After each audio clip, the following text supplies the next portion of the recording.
नमस्कार दोस्तों, कैसे हैं आप सब। स्वागत है आप सबका। आज मैं आप सबसे बात करूंगा बेड सोर्स के बारे में। अब जैसे हमारे देश में भी वृद्धजनों की जो है संख्या बढ़ रही है, तो हम देखने मिल रहा है कि बहुत सारे जो वृद्धजन हैं ये अस्पताल में जब आते हैं तो इनके पीठ में, इनकी जांघों में घाव बन चुका होता है। ये अमूमन तौर पे क्यों होता है? क्योंकि ये बेड पे एक ही पोस्चर पे काफ़ी देर तक रहते हैं, तो ऐसे में जो छाले हैं या बेड सोर्स हैं ये बढ़ जाते हैं। तो आइए इस वीडियो में आपको बताता हूँ कि कैसे बेड सोर दिखते हैं और क्या करना हमें चाहिए अगर ये अगर आपको दिखने लगे आपके किसी के घर में जो भी वृद्धजन है या जो भी व्यक्ति जो बेड पे है, ज़्यादा चल पे नहीं सकता, उसके लिए। तो जैसे कि आप सब देख रहे हैं, ये जो सैंपल आपके सामने दिख रहा है ये किसी सैंपल है बेसिकली, और ये जो है पीछे इनका जो हम बोलते हैं हमारी बम है, बटक्स है, ये उसको दिखाया गया है। तो बाकी चीज़ों पे ना ध्यान दें, सबसे पहले हम ध्यान देते हैं। देखिए, अगर किसी को इस तरीके का लीजन दिख रहा है आपको कि त्वचा में हल्की लालिमा है, ठीक है, हल्का सा उसमें बाकी त्वचा के कंपैरिजन में अलग सा एक एरिया दिख रहा है, तो इसको हम बोल सकते हैं कि भाई इसको बेड सोर होने का तकलीफ़ जो है स्टार्ट हो गया है और ये बहुत सुपरफिशियल है। अभी अभी अगर हम इंटरेक्ट करेंगे इससे, अगर हम इसको अभी कुछ करेंगे, इसके बारे में पोस्चर चेंज करेंगे वगैरह, तो ये आगे नहीं बढ़ता। अमूमन तौर पे जैसे मैंने कहा, वृद्धजन हैं जो बेड पे लेटे हैं, ज़्यादा मूवमेंट नहीं करते, उनको ये होने का सबसे ज़्यादा रिस्क है।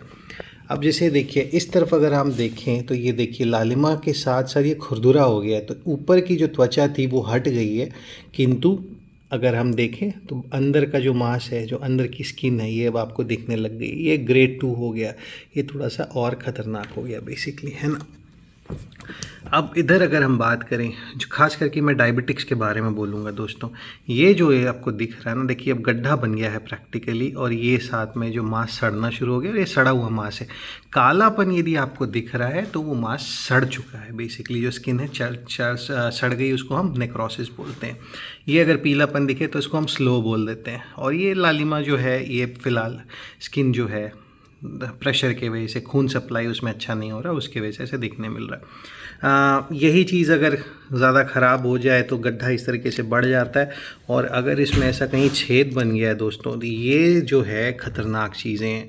अगर आपको किसी में भी ऐसी चीज़ें देखने मिल रही हैं तो दोस्त, इसके लिए अस्पताल ही जाना पड़ेगा, इसमें सर्जन्स को साफ़ करना पड़ेगा। उसके अलावा ही इसमें डेफिनेट इलाज है, एंटीबायोटिक्स और सब कुछ तो लगेगा, जो लगेगा ही।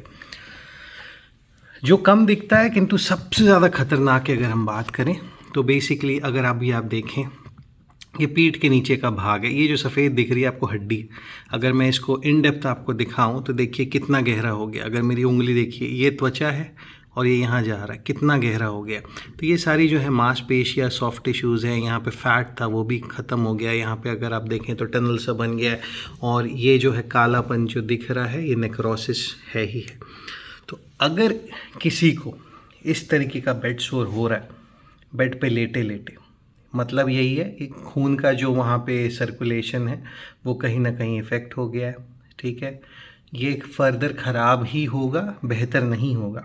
तो इसको ठीक करने का जो सबसे बढ़िया तरीका है, पहला तो अगर हम जो भी व्यक्ति है उसकी बॉडी मूवमेंट कर सकें, इसके लिए सबसे सिंपल तरीका जो हम अस्पतालों में यूज़ करते हैं ना, ये ऐसा है कि अगर आप जो है उसमें एक क्लॉक से बना लें कि दिन को में आपको पता है कि भाई 2 बजे से सवा 2 बजे तक जो भी है, अम्मा जी, बापू जी जो भी है, वो एक करवट में रहेगा, ठीक है। तो यदि इनका हम एक क्लॉक मेंटेन कर सकते हैं कि इतने बजे से इतने बजे तक लेफ़्ट करवट में रहेंगे, फिर ये वापस अपनी कमर के बल लेटेंगे, फिर इतने से इतने वक्त तक ये राइट करवट में लेटेंगे, अगर इस तरीके की आप एक क्लॉक मेंटेन कर सके तो सबसे बेहतर विकल्प यही है। इसके अलावा बहुत सारे आजकल अगर आप देखें तो स्पेशल मैट्रेस आते हैं, जो क्या होता है, एक एरिया पे प्रेशर नहीं डालते। अगर आप कोई हार्ड मैट्रेस पे लेटे हैं तो क्या होगा, हमारा जो बटक का एरिया है जो वो थोड़ा सा उभरा होता है ना, हमारे पाँव का जो नीचे हमारा एंकल एरिया ये उभरा होता है। ये सब एरिया जहाँ जहाँ उभरे हैं, जहाँ पे त्वचा पतली है, ये फटाफट इसमें अल्सर होता है, फटाफट इसमें बेड सोर, प्रेशर सोर होता है। तो इसको जैसे मैंने कहा, पोजिशनल तो जो आपने किया, इसके अलावा जो मैट्रेसेस वगैरह आते हैं वो अच्छे यूज़ करें। स्किन को थोड़ा हाइड्रेट रखें। क्या होता है, कई बार त्वचा सूख सूख के ड्राई हो जाती है, फिर वहाँ पे वैसे ही ब्लड सप्लाई कम हो जाता है, तो उसके वजह से काफ़ी वर्सन हो जाता है। बाकी जैसा मैंने आपको अभी पिक्चरों में दिखाया, जैसे आप देख रहे थे, आपका ग्रेड 1 ग्रेड 2 ये बेड का आपका बेडिंग्स वगैरह चेंज करने से नहीं ठीक हो रहा है, और कहीं ना कहीं ये अगर ये ग्रेड 3 ऐसा या ग्रेड 4 ऐसा हो रहा है दोस्तों, हाल ही जाना पड़ेगा, उसके अलावा कोई विकल्प नहीं है। इस पे फिर सर्जिकली हम जो ख़राब टिश्यूज़ है इसको निकालेंगे और इसमें ड्रेसिंग लगेगी, इसमें एंटीबायोटिक्स वगैरह लगेंगी, और उसके बाद ही फिर ये कहीं से ठीक हो सकता है। शुगर वगैरह अगर यदि है तो डेफ़िनेटली शुगर का कंट्रोल भी लगेगा।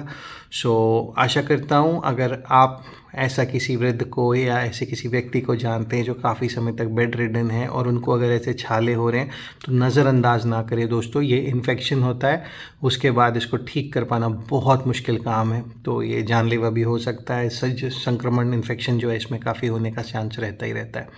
तो आशा करता हूँ इसे स्प्रेड करिए और इस इन्फेक्शन को और इस कंडीशन को होने से बचाइए। जय हिंद।